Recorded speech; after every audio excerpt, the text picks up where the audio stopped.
Good morning, स्वागत है आप सभी का पावर ब्रेकफास्ट में। और देख लेते हैं कि बुधवार की सुबह अंतर्राष्ट्रीय बाजारों से कैसे संकेत हैं। थोड़ी मिली जुली सी डुलमुल सी शुरुआत दिख रही है। एटलीस्ट गिफ्ट निफ्टी पर नजर डाले तो 12 अंकों की कमजोरी वहां से आती हुई दिखाई दे रही है। Dow futures flat to negative है, 17-18 अंकों की कमजोरी वहां पर दिखाई दे रही है। और नास्डैक फ्यूचर्स पर नजर डाले तो 56 अंक कमजोर है इस समय।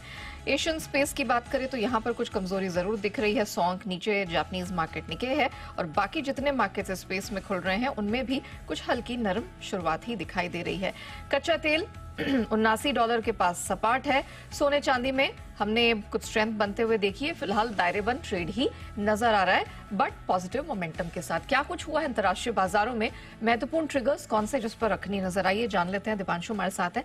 दीप, डाउ के लिए रिकॉर्ड हाई, ऐसा क्या हो गया और इस तरह की स्ट्रेंथ कहां से आई है? कुछ ज्यादा एक्शन नहीं हुआ, एक्चुअली डल ही सेशन था, बट हाँ लगातार दूसरे दिन डाउ पर आपको क्लोजिंग हाई दिख रहा है।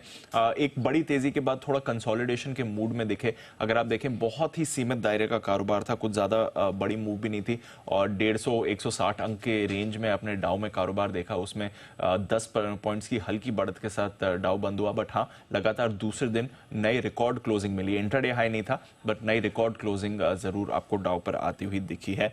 नैस्डैक और S&P 500 यहां पर आपको मामूली सी गिरावट दिखी, कुछ ज्यादा परेशानी नहीं थी। मामूली बढ़त दिखी, माफ कीजिएगा, कोई ज्यादा परेशानी यहां पर नहीं थी।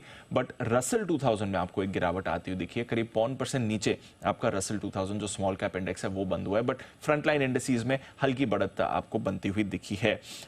यूएस कंज्यूमर कॉन्फिडेंस ये 6 महीने की ऊंचाई पर आया है, तो ये एक अच्छा संकेत है। और मंदी की जो चिंता बन रही थी, एटलीस्ट कंज्यूमर्स के माइंड में तो मंदी की चिंता नहीं है, क्योंकि 6 महीने की ऊंचाई पर कंज्यूमर कॉन्फिडेंस आया है। और इसकी वजह से हमने देखा कि रिटेल शेयर्स में अच्छी खरीदारी आई, क्योंकि यूएस एक प्राइमरली कंजम्पशन बेस्ड इकोनॉमी है। तो कल रिटेल शेयर्स की खरीदारी से बाजारों को सहारा मिला है। नॉर्थ स्ट्रीम करके एक कंपनी, उसके नंबर्स भी आए थे, उसका भी सहारा यहां पर आपको आते हुए दिखा है। आज एनवीडिया के नंबर्स आने वाले हैं, तो ये इंपॉर्टेंट रहेगा।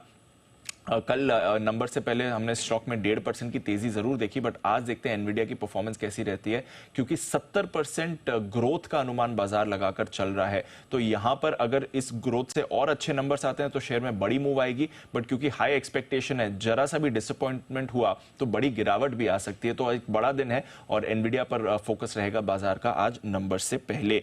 इसके अलावा आप देख रहे हैं एक्शन थोड़े और आईटी स्टॉक्स में भी दिखा। एप्पल में थोड़ी खरीदारी थी, मेटा में थोड़ा एक्शन था, बट ओवरऑल सुस्त सेशन ही था अमेरिकी बाजारों के लिए। यूरोप की बात करें तो यहां पर भी हल्की बढ़त थी, कुछ ज्यादा बड़ा एक्शन नहीं हुआ।